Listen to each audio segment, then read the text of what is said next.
It happened again. I brought a knife to a gunfight. We're comparing the RHO to the ZR2. I'll include a link to the Doug Smith Rams website in the description down below. They're providing us with both of these trucks. If you have any questions and need any help, just ask for Brad. Let's get right into the comparison.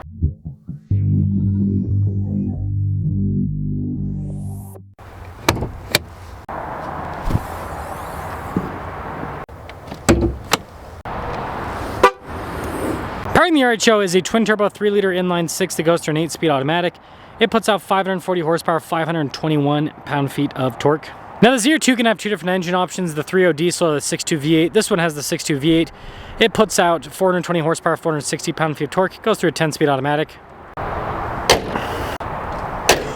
If you're looking for more straight-to-the-point reviews like this, make sure you subscribe. I think it goes without saying the RHO looks so much better than the ZR2. I mean, you've got the hood vents, you've got the wide body look. Look how aggressive this bottom end is with the recovery points and everything. They don't need to paint them because it looks cool enough as is. Now, the ZR2 doesn't look bad at all, but you notice like everything is for show. I mean, here's a good example. Those are painted, and this, like, it's metal, but that's not really going to be able to take a big impact. Like, you compare that to what's happening over here at the Ram, like, that is so much more solid. And we could just end the review there because the Chevy's basically just a standard Silverado with some lipstick, whereas the Ram, just like the Raptor, it's something special. The Chevy has 33-inch tall tires from the factory, wrapped around 18-inch wheels. The Ram has 35s wrapped around 18-inch wheels. Now again, with the Ram, you've got that cool wide body appearance, independent suspension up front, solid axle in the back, by the way. And then this thing's rocking Bill Stein Black Hawk shocks. It's an active system that's constantly adjusts, similar to the live valve Fox. If you look at the ZR2, again, it's pretty normal looking because it's just a Silverado with some bigger fender flares, basically. Now, it does have multimatic shocks. That's like the coolest part of the truck, frankly. But I mean, overall, with the RHO, you're looking at like 13, 14 inches of travel, something like that. Whereas with the Silverado, you're looking at like 10, maybe 11 inches of wheel travel. But don't worry, Chevy gives you this fancy tailgate step system. Now, something I will give credit to Chevy and General Motors is I think they do a good job with the whole bed layout. Like, they pretty much, all their trucks have bed liner. They've got LED bed lights. There's an outlet off to the right-hand side. And if we take a look at the Ram, it actually doesn't have an outlet in the bed. So when it comes to bed utility, the Ram's, it's not bad at all. It just has a little bit less. But it does have a fun power tailgate, which is, I don't know, a nice feature. Now, Chevy does offer a full-size spare underneath the ZR2. They tuck the exhaust tips underneath for departure angle, which is actually smart for off-roading. But when it comes to moving metal, having big old exhaust tips on a sporty off-road truck, yeah, not as good off-road, but it looks a lot cooler, and that's what convinces people to buy, I suppose. Full-size spare at the RHO, too. That'll cap things off for the exterior, and I mean, man, when you see these trucks next to each other, it's hard not to beat up the Chevy because it's like, it just looks so wimpy next to the Ram. Now, legroom in the Chevy is great. A little storage pocket. You do get heated seats in the back, some USB ports. And I do like the seat design in general. It's supposed to be easy to clean. They have this little kind of storage cubby in the seats. And just nice padding. This is like the only Chevy seat that's actually comfortable, in my opinion. All the others are park benches. Got nice trim on the door panel. There's good headroom, power sliding rear window. Now, the Ram has just as much legroom. We have little storage buckets on either side, reclining seats, storage pocket, heated ventilated seats in the back. Got some carbon fiber trim. Headroom's actually a little bit less with how that is shaped. The seats are really nice in the Ram. And that's the thing, the Ram's interior just blows everyone else out of the water. Power setting glass in the back too. Now let's compare payloads. 1,403 pounds for the Chevy, 1,300 pounds for the Ram. Now if we take a look at the Chevy interior, we've got nice UI when it works. I've never had a gauge cluster glitch out on me, but I've had their infotainment systems glitch out quite often. But I mean, it's pretty straightforward. Another thing, I mean, like the steering wheel, this isn't special. I mean, they've got paddles in the back, but they haven't done anything to make it feel or look special. I mean, this is a truck that how most dealers equip them is over $80,000 MSRP. If it's a Bison, you're even more than that. It does come with a nice 360 camera system. GM does a good job with their cameras. And again, when the infotainment system is working, it's responsive. I've just had so many glitches with these systems. And then down below, they do give you a lot of physical buttons, which I appreciate. You also have a diff lock for the front. Nobody else is offering a front diff lock in a half-ton truck, so that's a big thing that goes in favor of GM. We also have heated ventilated seats, and this whole console design is pretty darn good. It's not the best, but it's great. It has a phone charging pad. Got nice trim there on the top. Camera rear view mirror with this, and then it's just a regular sunroof, which I don't have a problem with. I don't really care for sunroofs in trucks anyways. And let's compare this to the RHO. So first off, I haven't had any glitches with the gauge coast on these, but infotainment systems on these can kind of glitch out. I think it's a nice setup. This is a huge difference. Look how nice the steering wheel looks. You've got this perforated trim. You've got these paddles on the back, just nice trim all over. And it even feels better in here because like the glass is thicker with the Ram. And this is really nice with the trim on the door panel down below too. You know, some of the tech in the Ram isn't quite as good as this Chevy because they do a, not horizontal, vertical screen here, so you don't get as big of a camera view. And their infotainment system in general just doesn't respond as quick. It's funny, their older systems were actually quicker. So there's a downside. I like the little auxiliary switches. I think that's nice. This is pretty good center console design. The Rams with the dial shifters have a better center console because you can slide, but it's cool to have an actual shifter. And this actually has 2 phone charging pads. But yeah, I mean, you still have a ton of space with this. And look, they do this little plaque, like that makes the truck feel more special. And then this is really cool. Like this has launch control. This is a full-time four-wheel drive system, which is a little bit different than the Chevy. I'll go back and show you the Chevys in just a moment. But I mean, again, just having launch control, like it's a gimmick, but it's a fun gimmick. And speaking of gimmicks, this is full of them. You've got like the passenger screen, for example, and this has a panoramic center, which in an off-road truck is not a great idea. And here's a quick look at the Chevy's driveline. So it's a part-time system, but it has auto high and low. So it's a good system in that sense. Now the RHO, you can certainly load up to be more expensive than a ZR2. I mean, this one's over 90 grand, but the RHO starts in the mid 70s after destination, and the ZR2 is about the same price. Now the ZR2 is gonna come with a little bit more standard equipment, but in terms of what truck people care about, the RHO with the off-road stuff is just gonna be more appealing in that sense. But anyways, let's drive them.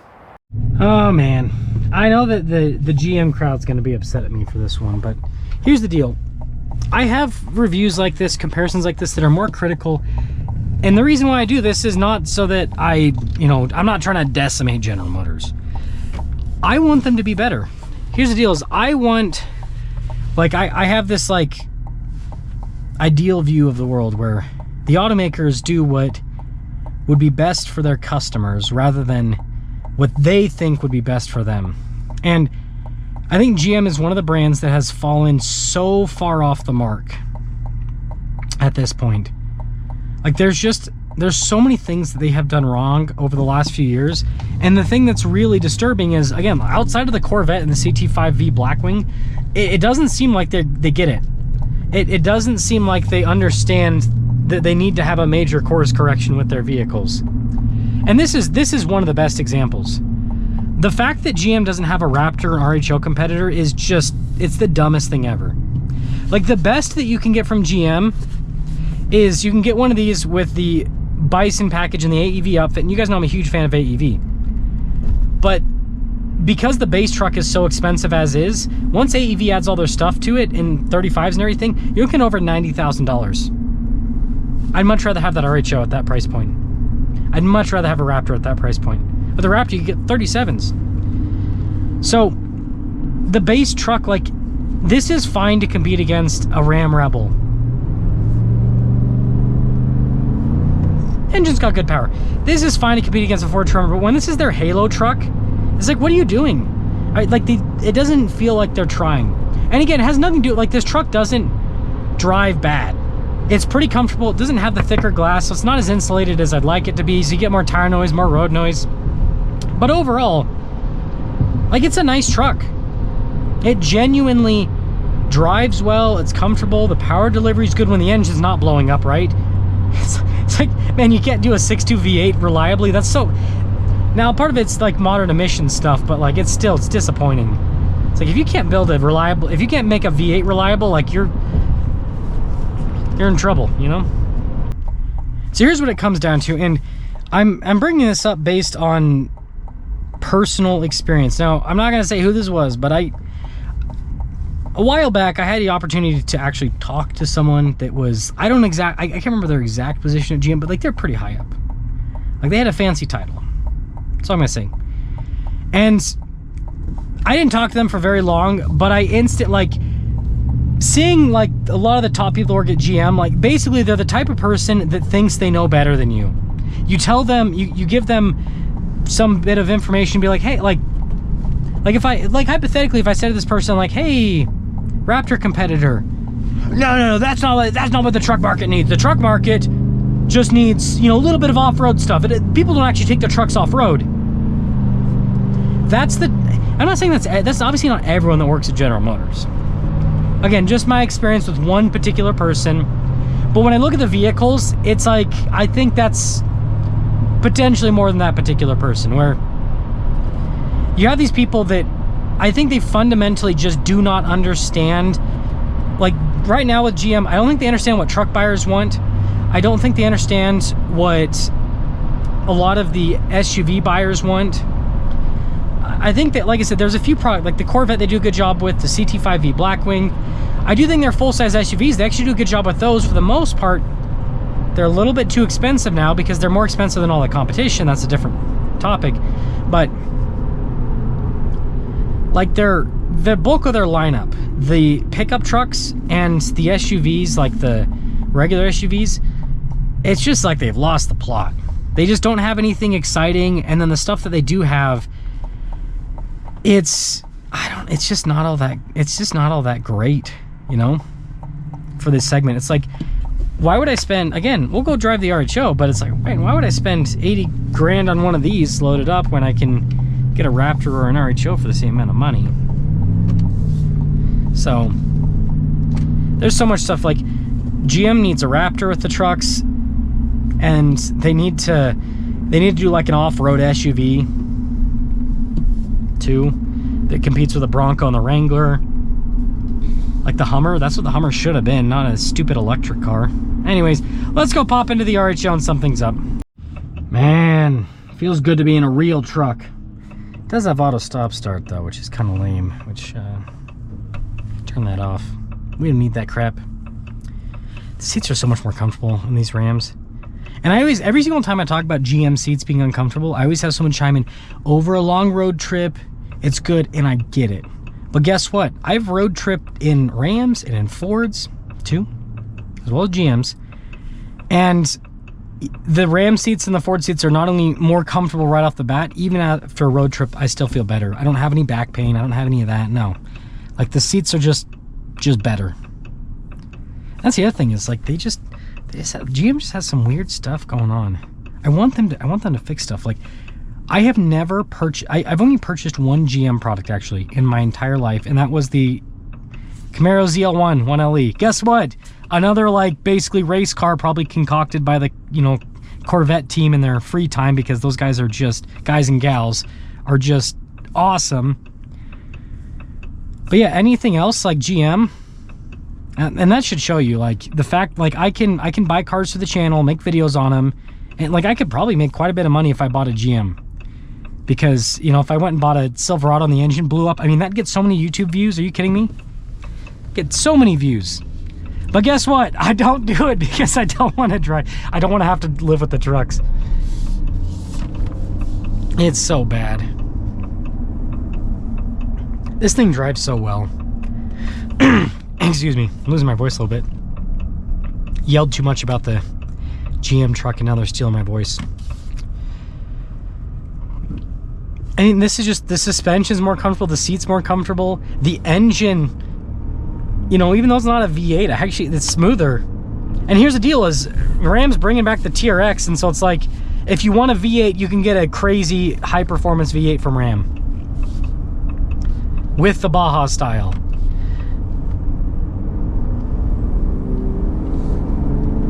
It's just smooth, it's powerful. The suspension in this is so good.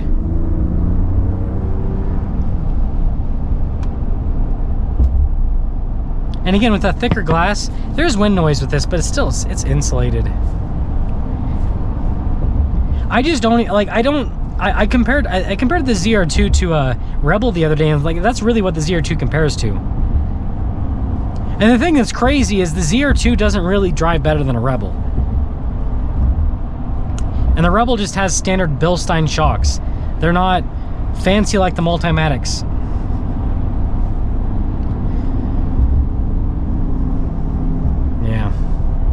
I don't know, it's just unfortunate. Like, it makes me sad. It makes me sad, honestly, when automakers do stuff like this.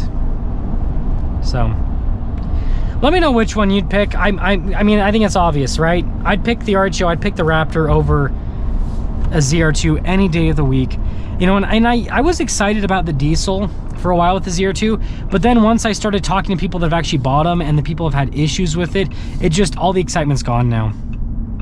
And that's the disappointing thing. Like, I think if the V8 and the 3.0 diesel, if they were actually like super reliable, people were able to consistently get hundreds of thousands of miles out of them, no major work, then everything that I mentioned in this review, all of my complaining, I would be like, you know what? Yeah, the truck doesn't have as big of tires and this and that, but it works and it lasts. But I can't say that. I just can't, because I know way too many people with 6.2 V8s with like 5,000 miles that have blown up. I know way too many people with 3.0 diesels that the entire emission system got clogged up at like 30, 40,000 miles. Because I have had those conversations, because I do have that experience, I just go, yeah, you know, GM needs to fix some things. So like, and again, I'm sure the GM, you know, fanboys and gals will look at this and just be like, ah, you're being too critical. And it's like, don't you want a better product? Right? I would want a better product. So I guess here's my quick advice points. Like I said earlier, Bronco competitor, Raptor competitor, fix your engine issues. Focus on reliability first. That should be the main focus at General Motors. Screen reliability, engine reliability, make the vehicles reliable. And I'll give you 2 thumbs up. That's all you got to do.